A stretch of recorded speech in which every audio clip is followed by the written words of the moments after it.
Hey guys, how's it going? This is Natenator.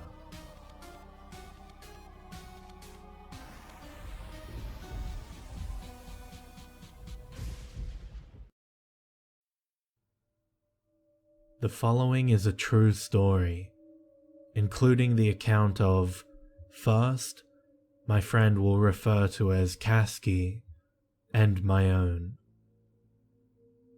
We were in basic training for the Navy, nearing the end of our stay there and moving on to the fleet soon enough.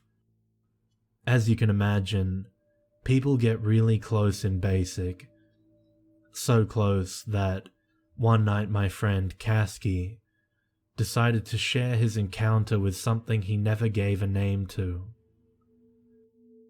Me, Kaskie, and two others sat around our bunks after lights out, each of us sharing spooky stories we'd heard, joking along the way. Kaskie remained silent the entire time, seemingly conflicted.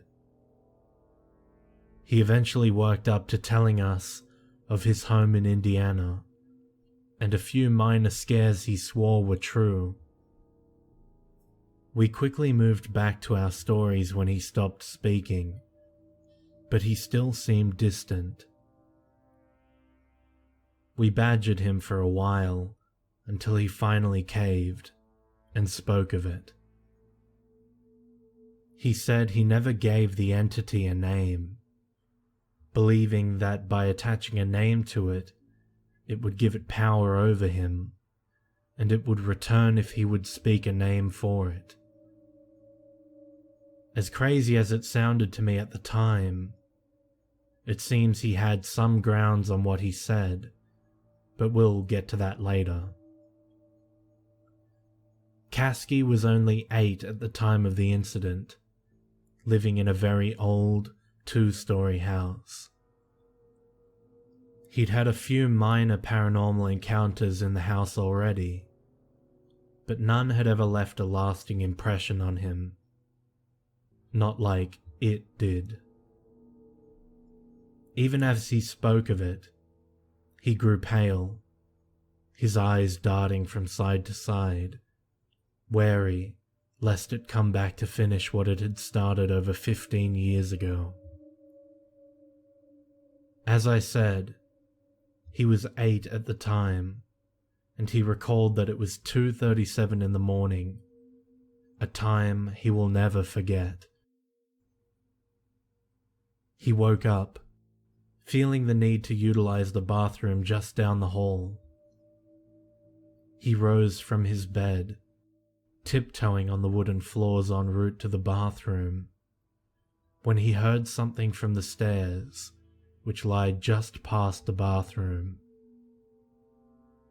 It moved slowly, and sounded as if it were on all fours. But Kaskie didn't have a dog. He froze in fear, unable to make a break for the bathroom or return to his room. So he stood silently as the sound of paws echoed up the stairs. It eventually reached the top, and what Kaskie faced brought sweat to his brow and sent shivers down his spine to this day. He described it as having the body of a dog, a very large, hairless dog, standing about 3.5 feet tall on all fours. Its head was not the head of a dog, rather, it had somewhat human appearance, but it was flipped upside down, and it had the teeth of an anglerfish. Its eyes were 2 black pits, which seemed to choke out surrounding light, but there was a faint shimmer in the middle of each, as if looking into a long tunnel. Its nose was mere slits, and its nails seemed more like talons, scratching the hardwood as it walked.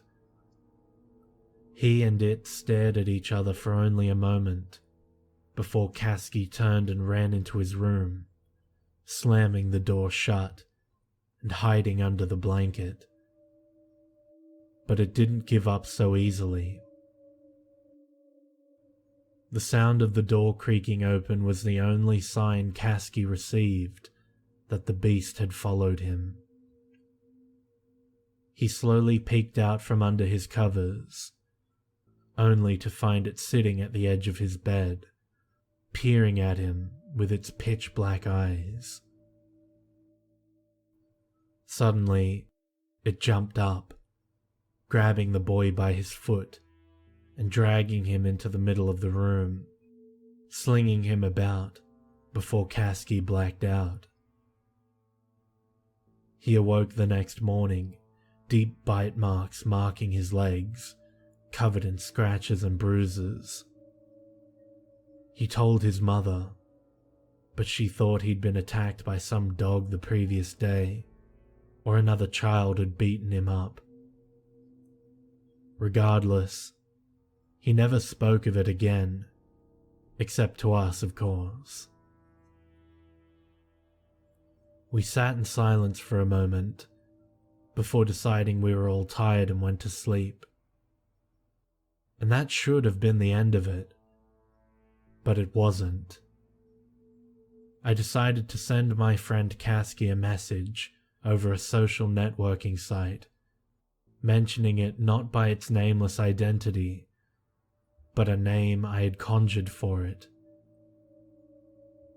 He told me never to speak of it again, then immediately blocked me so I couldn't question him further, or he didn't have to have the name stuck in his head. For after this happened, it came for me. It started slowly at first, shadows in the dark, roaming the house, as it may have done with Kaskie without him realizing it. But I did. I left the next week after hearing it scratch at my door, which I had locked to prevent its entering. I drove roughly 300 miles to see my girlfriend for a while, staying in a nearby hotel. I thought I was safe here, thought the distance would have made some sort of difference, but one night, by chance, I looked out the hotel window, greeted by it.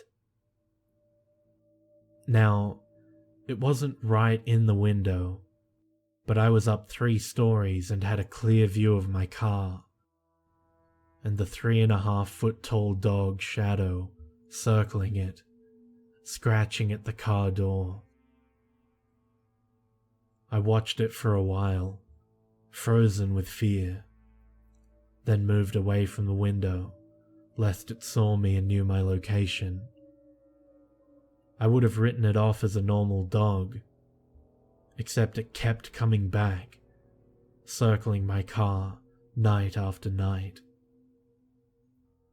After I returned home, I immediately moved out of my house and into an apartment, thinking that it may be thrown off by the smell of other people, and that's why it goes for my scent on the car, rather than me. So far it's worked. I haven't seen the beast in my living area since, but every night, when almost nobody is awake, it returns to my vehicle, scratching, searching for me.